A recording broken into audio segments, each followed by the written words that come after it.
What is up? What is going on? Real estate investors, welcome back to the show. Today's guest brings a powerful blend of corporate discipline, entrepreneurial grit, and long-term vision that every investor can learn from. He started with a strong academic foundation, earning a BBA from University of Texas at Austin, and I got to say Roll Tide.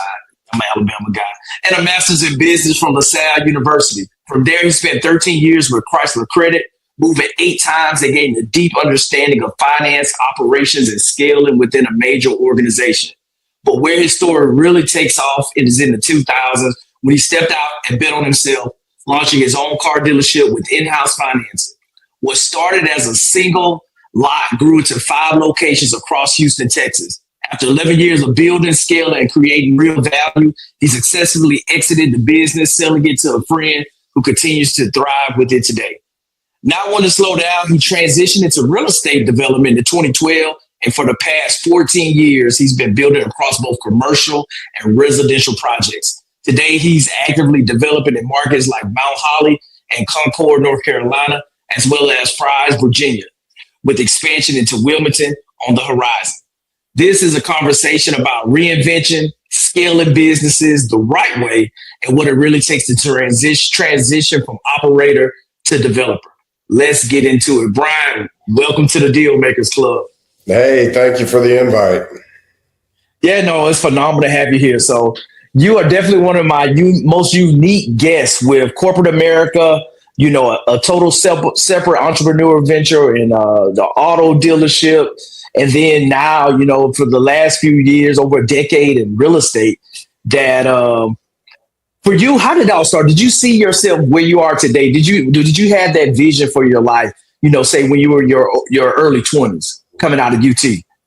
I had no idea. I was just kind of following what was supposed to be the right thing to do at the time. And that was, heck, I got out of high school and was in football, got a scholarship to Stephen F. Austin University there, and then transferred, got injured, transferred over to University of Texas. And I was just following, like, graduate from the biggest, best school you can, whatever I could get into at the time, which wasn't much coming out of high school. But after I had a couple years at a smaller school, moved on to UT and then got into their business department and got my bachelor in business administration, still not knowing anything what I wanted to do.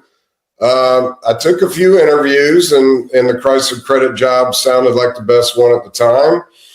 And they said, where can you work? And I said, well, I'm open to anything. And they told me they were going to send me to Denver, Colorado, which was a dream for me. And I asked, could I go on one last little trip? And I ran over to Europe with a friend of mine and spent 6 weeks kind of getting a European education vacation, and then was ready to come back and start my career and just do what the teachers told me to do growing up. And my parents was just keep following the straight line, and you got to go to college and then you got to get a career job. Mm-hmm. And I think the entrepreneur part it kicked in from a young age, but at Chrysler, I was not able to use it much. So I did my time there. I enjoyed it. I learned a lot of things about not only the car sales business, but the car finance business, which is far more lucrative, which I'll get into later.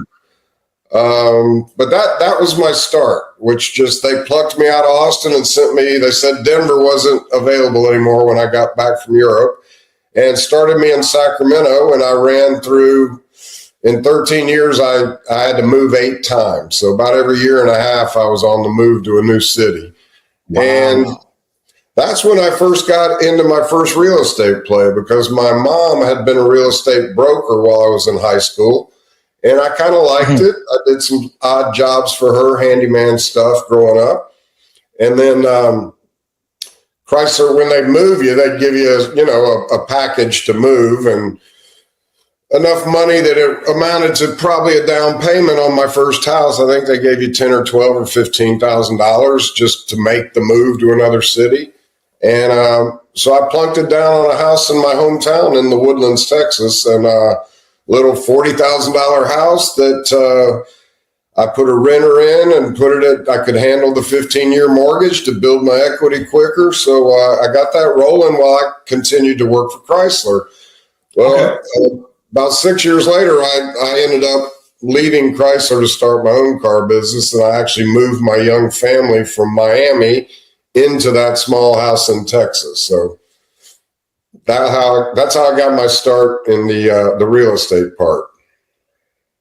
Okay, so really with the family now, was your wife from Texas, or kind of met somewhere during those Chrysler years? How did that work? Because moving from Miami to Texas, that's a big transition for us, like the local culture and everything in between. Well, that was my hometown. She was French. She was French Canadian, and I was living in Miami. And I met her at my last stop with Chrysler, and we ended up having kids pretty early. And that was the toughest decision of my life, because I had a cushy job with Chrysler. I had made it to a level after 8 cities where I had a company car, I had a solid salary at the time, I had expense account, I had all the things they tell you in college you're trying to get to. And so I'm climbing that ladder, and I finally had kind of gotten there. And I had my ex had a 3-year-old at the time.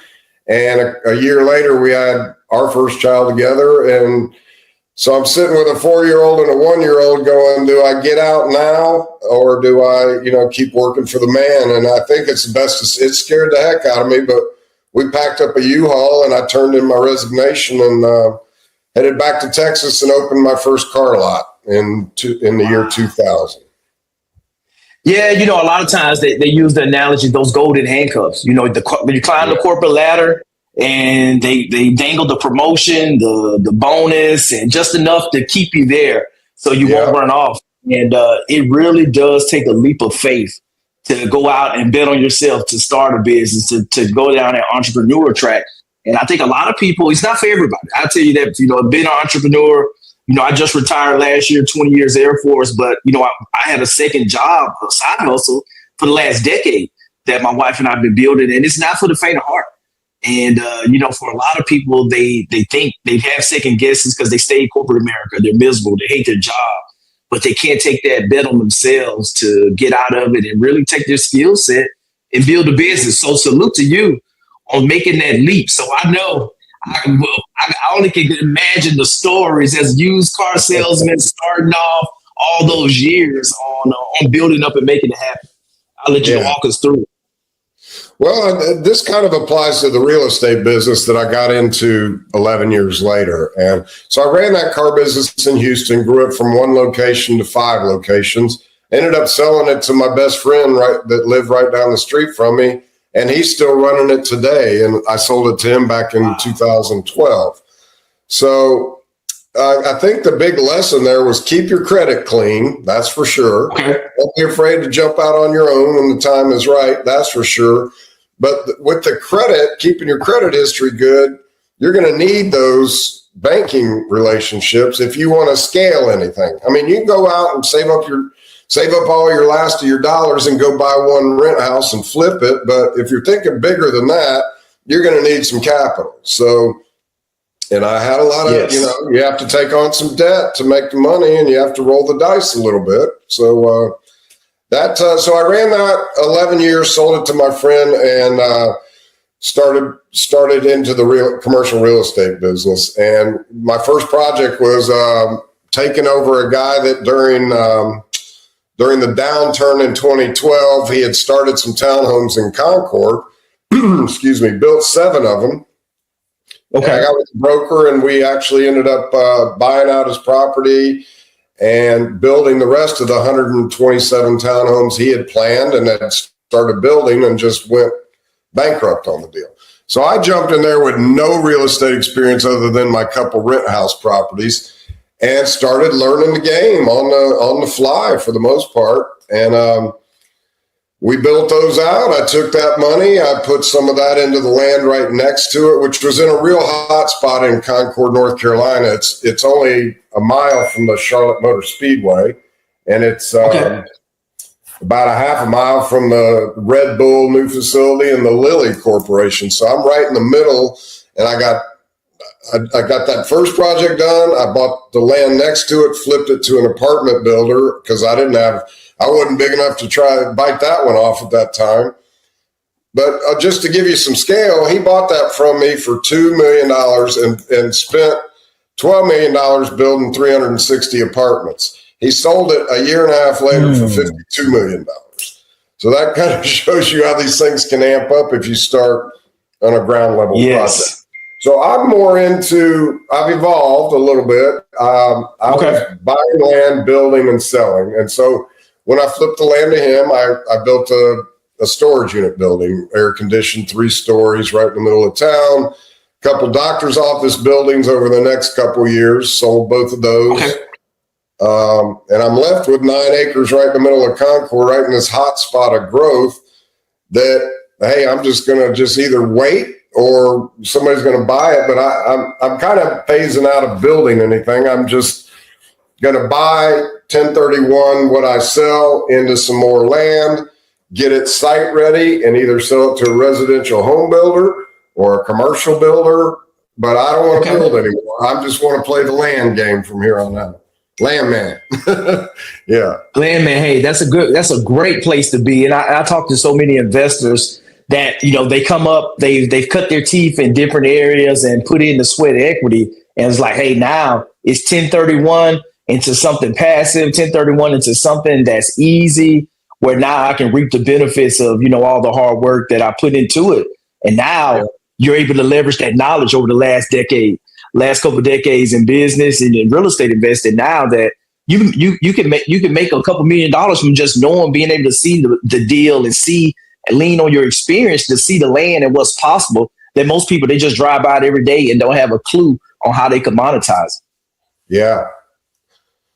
You can do a lot of your own homework these days too. So I'd encourage, if you're into whatever your part of real estate you're into, just study. Get on your computer, get on your chat GPT and say, hey, look, I've done this a few times recently and I'm new to that game like most people. So I get on chat GPT and I said, all right, there's 12 acres right up the street. They're selling it for $1.5 million. Ballparking, I'd have to do about $500,000 worth of site work to get the water and the roads in there and the sewer. Blah, blah, blah, blah, blah. So I'm into it this much.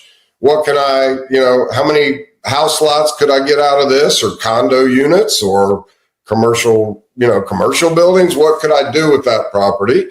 And then what could I, expect to sell it for?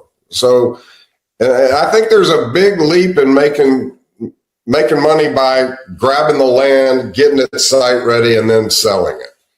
It's so much easier than going through with the rest of the headache. Now you need a little time because you got to do permitting and get with your local county and cities and that kind of thing, but it's far more lucrative. So if you want to just go out in the middle of wherever is kind of a hot part of your town, buy 10 acres, put a sewer line in there, put some roads in there. They can be gravel roads. Spend a few bucks on it. Waiting game, start applying for your permitting. And then if you get it approved for, say, 25 house lots on 10 acres, then you just list it. Okay. Or you go to one of the big players out there, like the home builders, Ryan Homes, or some of those that are out there, and you sell. I've done that a couple of times. You sell that project. Okay, I got it site ready and pad ready for you. Come on in and build your 25 homes. I'm out. And they cut you a check and you go on your way and do the next one by 1031. What have you found with the 1031? I know most listeners should know by now that we talk a lot about 1031, but what was the big game changer for you with the 1031 on how you leveraged it to build wealth? Well, you have to, it works great as you're building wealth. Great. You're pushing that can down the road some, but you're able to use your capital. I guess it's comparative to like your 401ks. You're getting access to your own money or your own profits without having to turn around and pay taxes on it the next year. So you got to roll it all into something of equal or greater value is the kicker. So you can't go buy something for half of what you sold it for and put the rest in your pocket. It's all got to be in the 1031 thing. No, that's a great analogy. I haven't heard that with the comparison of 401ks, but you're exactly right. hey, you're deferring those capital gains and letting your money grow for you all along Yep. the way. And really in a different asset class than most, I would say, professionals that gravitate where you're only really with the 401ks, you're limited to really just stocks and bonds, unfortunately. Right. So with the real estate, what do you think was the biggest lesson that you took from the car owner business that brought over to real estate that you think really translated and really helped kind of accelerate in that area? I'd probably say what I touched on earlier about the just keeping your credit history perfect, keeping your banking relationships as good as you can. I mean, get out and find new sources of banking. And if you have to, when you're first starting out, hey, I didn't get whatever, call it today, I'm paying 6% on my money. Back then, heck, I was having to pay 12 or 13, not because rates were higher, because I was a higher risk coming out, being a beginner. So once you get that stuff built up, the credit and the banking relationships, you can just move a lot faster if you have capital. If you've got to save up for every house you want to flip out of your own pocket, that's going to take forever. Yeah, no, I think that's the big thing. Credit is huge across the board. And I tell a lot of investors is like, a lot of people have I would say a risk aversion when it comes to hard money. I'm like, hey, if you can pay 12, 13% and you're still profitable, you're still going to make money after you project all your expenses and the whole period, then, hey, it's a necessary evil, especially if you don't have a track record with being able to do that. But no, Yeah. I agree 100% on that side. Kind of peeling back, with the development side of real estate and kind of making that transition into it. Have you looked at partnerships or, has that been a part of the journey at all? Or have you kind of been that solo investor? I am in a partnership on a few of my properties currently, and that happens to be with my best friend who bought my car business out. So, okay. Yeah. And you might want to interview him next. He's quite the character, and he's done real well in his real estate holdings. Okay. So we've done a few projects together, but he's done quite a bit of real estate on his own, as have I.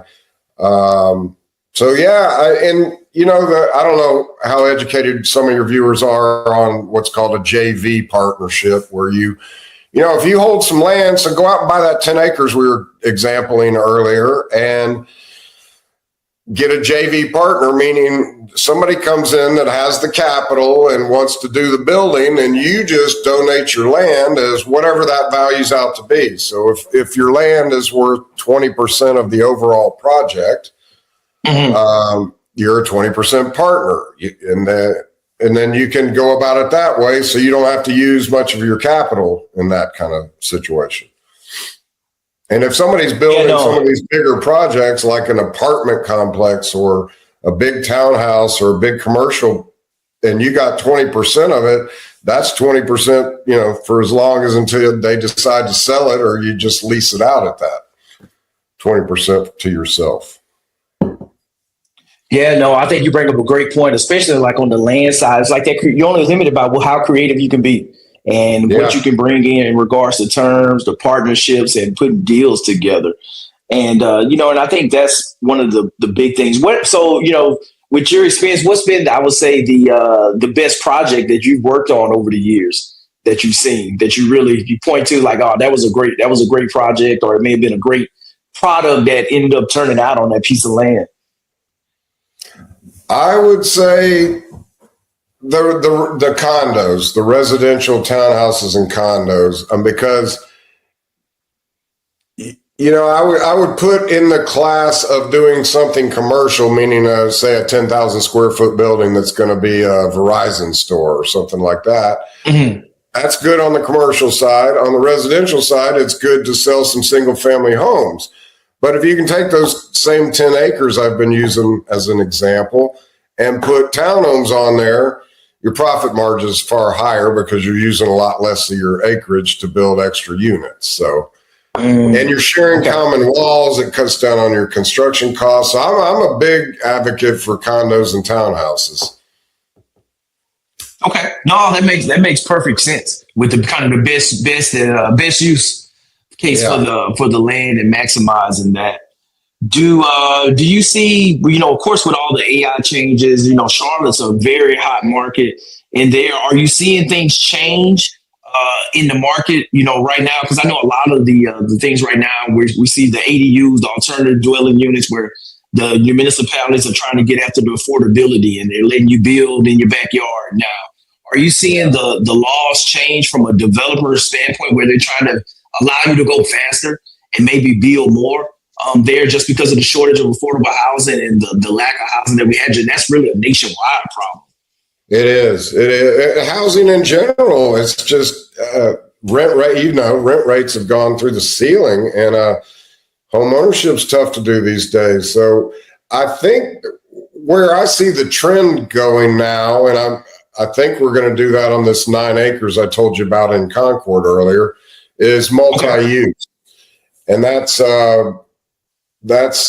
obviously it's commercial on the bottom and some residential on top of it. And, every city has some setup like that. And, it's really lacking in that area. You've got to go a pretty good distance to have multiple restaurants in the same, in the same structure with residential on top. So you're kind of killing two birds with one stone, so to speak, because you're selling these residential real estate pieces on top or renting them. You could go about it either way, and same with the commercial on the bottom. So it's a very efficient use of your land cost.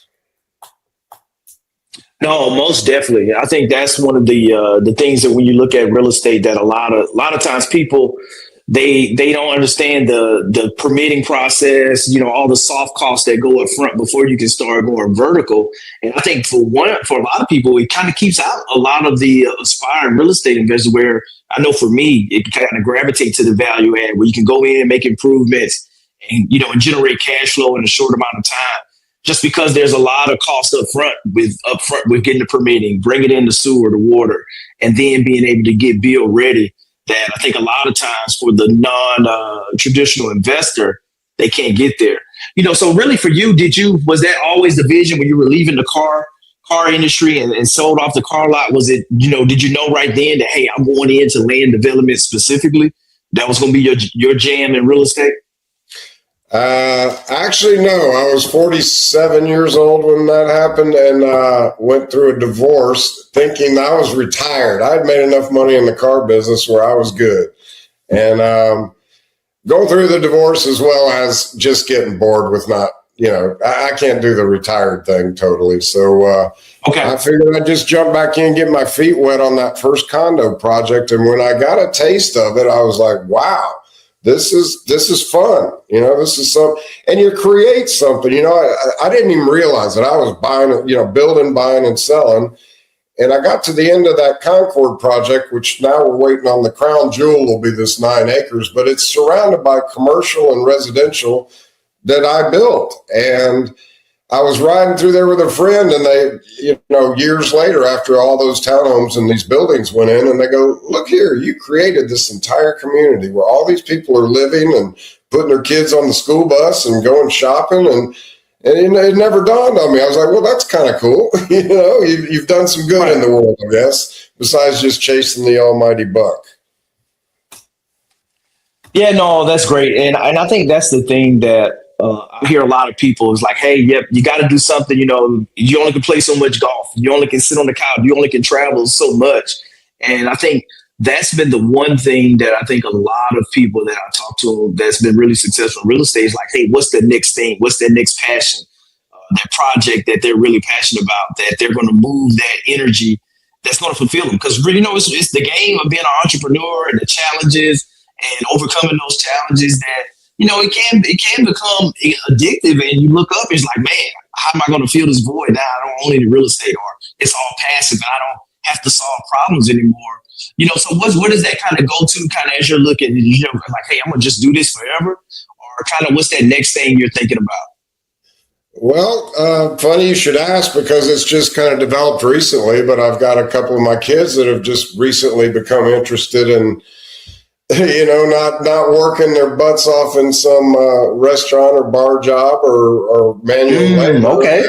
They're out of college, and they've kind of been looking at what I've done, and it's nice to have the knowledge now. Like I've told I mentor a few younger guys that I know that are just starting in business or real estate or whatever. And, it's nice to see somebody want to get into something that you can help them with. And I've accumulated all this knowledge. Now, I'm not yet running short on energy, but, I'd love to turn all this knowledge over to people that can use it. So you can, you don't have to reinvent the wheel. Just study what other people have done and roll with it. Yeah, no, I think that's great. We're giving back. And that's one of the things that I think a lot of times people take for granted and just don't realize. Like a lot of real estate investors, I haven't met a real estate investor that wasn't forthcoming and like, hey, if I can help you or if I can add value, if you got a question, run it by me, and go through. But I think they said a closed mouth doesn't get fed and ask me. So I think that's really good with the kids, because I see a lot of investors where it's like, hey, I have to go 1031 into, a triple net lease where, because my kids aren't involved, or I don't have it. They can't step into it and manage, the portfolio I built. And now I'm trying to figure out, how do I exit real estate in a way where I kind of can still defer taxes, but not be hands-on a daily basis type of setup. Just because, you do your family a disservice if they can't step in and all the wealth is tied up in real estate and they can't manage real estate. Like, okay, well now you just created a big problem for them. And I think that's really cool that they're gravitating and stepping in and filling in those shoes and really kind of taking the baton, if you will. Oh, thank you. Most people spend more time planning a vacation than planning what actually happens after a major real estate sale. I'm Johnny Lionel, retired Air Force Lieutenant Colonel, real estate investor, and financial advisor. I help commercial real estate owners and accredited investors navigate 1031 exchanges, passive income strategies, and long-term wealth planning with institutional level insight. If you're thinking about selling, exchanging, or repositioning capital, let's build a strategy that protects your wealth and creates freedom. Simply visit johnnylynham.com/call to schedule a private strategy session today. No, so I think, you talk a bit about the mentorship. What does that kind of look like? Was that something did you initiate or did they initiate? A little of both. It's just guys I've met along the way over the last decade or two. And, they'll just call me from time to time and say, I've run into this or that, just run things by me, so to speak, kind of like a coach, I guess. And I get satisfaction out of it. And I watch these guys, and some of them have young families like I had 20 years ago. It's kind of neat to give back. And my next move after all of this and getting my kids involved to some extent, hopefully, would be philanthropy. So this is just a form of my time being the philanthropy part. And hopefully later on, I'll be able to do more of that. Yeah, no, I think that's great. And the charitable part is one that a lot of time gets overlooked. And so I think that's the big one. Really kind of looking over the real estate. What do you think? Do you miss the car business at all? Not at all. Not at all. And I couldn't the day I got out. I just had to sell. It was time. But like I said, this is something. It's kind of like the golf and tennis are for older people. You can't go on working a manual labor job or sitting in a cubicle when you're 70, 80 years old. But heck, you can certainly be doing some real estate transactions. There's just a little mental work, like reading the newspaper. Yep. No, 100%. And I think that at the end of the day, having that fulfillment and being able to do something that you love, that you really can't even put a price tag on it. For me, it's like I look at real estate deals for free. That'd be something that I can spend time. And the bonus is the icing on the cake. Like, of course, you can make money at the same time, and you can help people along the way and provide housing. Provide real estate for businesses and things that are going to give back to the community, create jobs at the end of the day. Salute to you. You brought up the mentoring side of it. Kind of as we wrap up, looking back, for maybe that aspired 18-year-old or even someone that maybe just started their corporate career and to kind of thinking about maybe doing something in real estate or just in entrepreneurship and journey. What would, in general, what would be that word of advice or piece of advice from your experience you give to them? I would say get a few bucks in the bank, but try to get out on your own as soon as you possibly can. I mean, start whatever. I've got kids that are doing that very thing right now, and now they're maturing, and you need to learn a little bit about the business world, and then you're ready. So you got save your cash, keep your credit good, like I said, develop some banking relationships, buy a couple things and pay them off, so you build your credit up there, and then when you're ready to start making moves in real estate, just counsel with people you trust and that have done well themselves, and give it a shot. Heck yeah. No, I love it. I know sage advice, sage wisdom, words of wisdom for you guys listening out there. Well, Brian, it has been great. I really appreciate you taking the time and bringing your words of wisdom and experience and sharing with the audience. And so we'd love to hear more stories in the future. Some of those deals you're doing with the family. I think it's awesome. And we'll definitely stay connected. And we'll talk soon. For those listening in, that was a powerful conversation with Brian. What stands out most to me is the ability to evolve, moving from corporate America to building and scaling a multi-location business, to successfully exiting, and then stepping into real estate development with a long-term vision. There's a clear pattern: disciplined execution, smart risk taking, knowing when to pivot into the next opportunity. If you're listening and thinking about your own transition, whether that's leaving a career, scaling a business, or repositioning your capital into real estate, this is exactly the kind of blueprint to study. Appreciate you sharing your story and the lessons behind it, Brian. For everyone tuning in, if you got value from this episode, make sure to subscribe, share it with someone in your network, and keep building purpose.